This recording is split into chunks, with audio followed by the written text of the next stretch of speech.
ನಮಸ್ಕಾರ ಸ್ನೇಹಿತರೆ. ಸಿದ್ದರಾಮಯ್ಯ ಅವರ ಈ ವರ್ಷದ ಬಜೆಟ್ ಮೇಲೆ ಹೆಚ್ಚು ನಿರೀಕ್ಷೆ ಇದ್ದಿದ್ದು ಕೃಷಿ ಕ್ಷೇತ್ರದತ್ತ. ಹಾಗಿದ್ರೆ ಸಿದ್ದರಾಮಯ್ಯ ಅವರ 17ನೇ ಬಜೆಟ್ನಲ್ಲಿ ಕೃಷಿ ಕ್ಷೇತ್ರಕ್ಕೆ ಸಿಕ್ಕಿದ್ದೇನು? ಎಣ್ಣೆ ಹೊಡೆಯುವವರ ಕಿಕ್ ಹೆಚ್ಚಿಸಿದೇಕೆ ಸಿದ್ದು? ಹಾಗೆ ಯಾವೆಲ್ಲ ಕ್ಷೇತ್ರಕ್ಕೆ ಏನೆಲ್ಲ ಸಿಕ್ಕಿದೆ ಅನ್ನೋದನ್ನು ಕಂಪ್ಲೀಟ್ ಆಗಿ ನೋಡ್ತಾ ಹೋಗೋಣ. ನಾನು ನಿಮ್ಮ ಶಿವರಾಜ್ ಬಾಣಂಕಿ. ನೀವು ಸುದ್ದಿ ಯಾನದ ಸಬ್ಸ್ಕ್ರೈಬರ್ ಆಗೋದನ್ನು ಮರಿಬೇಡಿ. 2026-27ನೇ ಸಾಲಿನ ಆಯವ್ಯಯವನ್ನು ಸದನದ ಮುಂದೆ ಮಂಡಿಸಲು ನನಗೆ ಸಂತೋಷವಾಗುತ್ತಿದೆ. ಪ್ರಗತಿಶೀಲ ರಾಜ್ಯದ ಜನರ ತೆರಿಗೆ ಹಣಕ್ಕೆ ಪ್ರಮುಖ ಟ್ರಸ್ಟಿಯಾದ ನಾನು ಸರ್ವರ ಏಳಿಗೆಯನ್ನು ಬಯಸಿ 17ನೇ ಆಯವ್ಯಯವನ್ನು ಮಂಡಿಸುತ್ತಿದ್ದೇನೆ. ನಾಡಿನ 7 ಕೋಟಿ ಕನ್ನಡಿಗರ ನಿರೀಕ್ಷೆಗಳನ್ನು ನಾವು ಅರಿತಿದ್ದೇವೆ. ಅವರ ಕನಸುಗಳನ್ನು ನನಸು ಮಾಡುವ ನಿಟ್ಟಿನಲ್ಲಿ ನಮ್ಮ ಸರ್ಕಾರ ಬದ್ಧತೆಯಿಂದ ಕಾರ್ಯನಿರ್ವಹಿಸುತ್ತಿದೆ.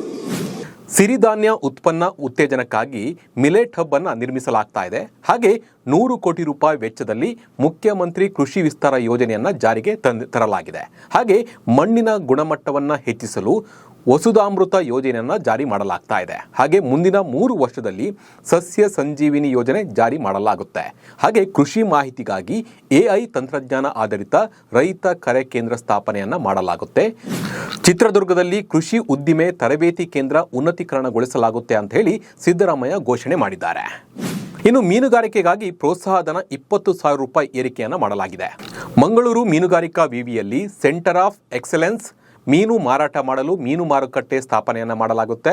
ಇಲ್ಲಾಂದರೆ ಉತ್ತರ ಕನ್ನಡ, ದಕ್ಷಿಣ ಕನ್ನಡ, ಉಡುಪಿ, ಬಾಗಲಕೋಟೆಯಲ್ಲಿ ಈ ಒಂದು ಸ್ಥಾಪನೆ ಮಾಡಲಾಗುತ್ತೆ. ಹಾಗೆ 38 ಲಕ್ಷ ರೈತರಿಗೆ ಶೂನ್ಯ ಬಡ್ಡಿ ದರದಲ್ಲಿ 30,000 ರೂಪಾಯಿ ಕೋಟಿ ಕೃಷಿ ಸಾಲವನ್ನು ನೀಡಲಾಗುತ್ತೆ ಅಂತ ಹೇಳಿ ಸಿದ್ದರಾಮಯ್ಯ ಘೋಷಿಸಿದ್ದಾರೆ.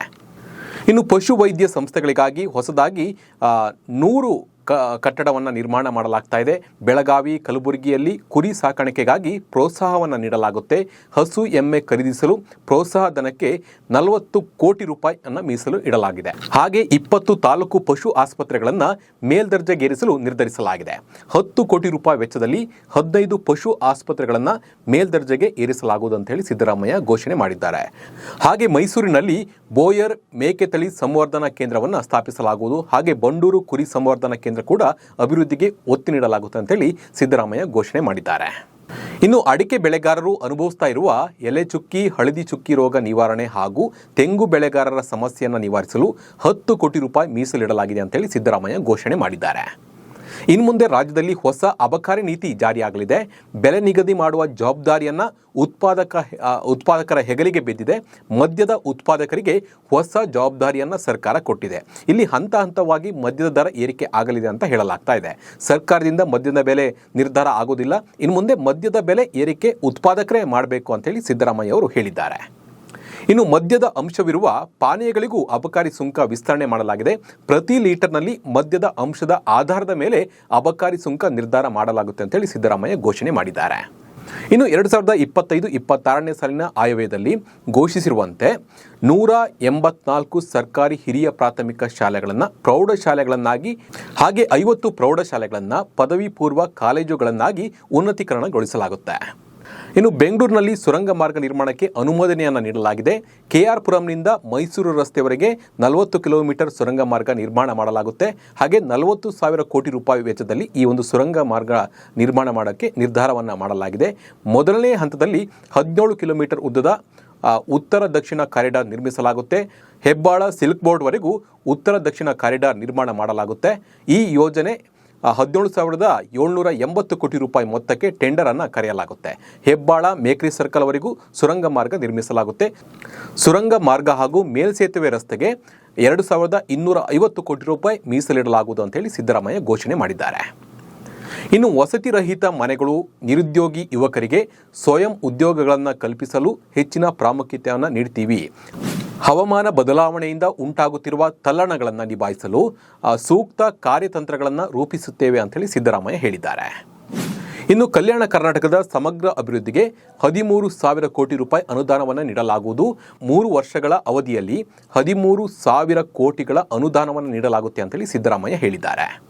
ಇನ್ನು ಅರಣ್ಯ ಇಲಾಖೆಯಲ್ಲಿ 2,000 ಹುದ್ದೆಗಳ ನೇಮಕಾತಿ ಮಾಡಲಾಗುತ್ತೆ ಅಂತ ಹೇಳಿ ಸಿದ್ದರಾಮಯ್ಯ ಬಜೆಟ್ನಲ್ಲಿ ಘೋಷಣೆಯನ್ನ ಮಾಡಿದ್ದಾರೆ. ಹಾಗೆ ಚಿಕ್ಕಮಗಳೂರಿನ ಮುಳ್ಳಯ್ಯನಗಿರಿ ಸೀತಾಳಯ್ಯನಗಿರಿಯಿಂದ ಕೈಮರದವರೆಗೆ ರೋಪ್ವೇ ನಿರ್ಮಾಣ ಮಾಡಲಾಗುತ್ತೆ. ಇನ್ನು ಬೆಂಗಳೂರಿನಲ್ಲಿ 2ನೇ ಅಂತಾರಾಷ್ಟ್ರೀಯ ವಿಮಾನ ನಿಲ್ದಾಣ ನಿರ್ಮಾಣ ಮಾಡುವುದಾಗಿ ಘೋಷಣೆಯನ್ನು ಮಾಡಿದ್ದಾರೆ. ಇನ್ನು ಶಾಲಾ ಕಾಲೇಜುಗಳಲ್ಲಿ ಖಾಲಿ ಇರುವ ಶಿಕ್ಷಕರ ಹುದ್ದೆ ಭರ್ತಿ ಕೂಡ ಮಾಡಲಾಗುತ್ತೆ ಅಂತ ಹೇಳಿ ಸಿದ್ದರಾಮಯ್ಯ ಹೇಳಿದ್ದಾರೆ.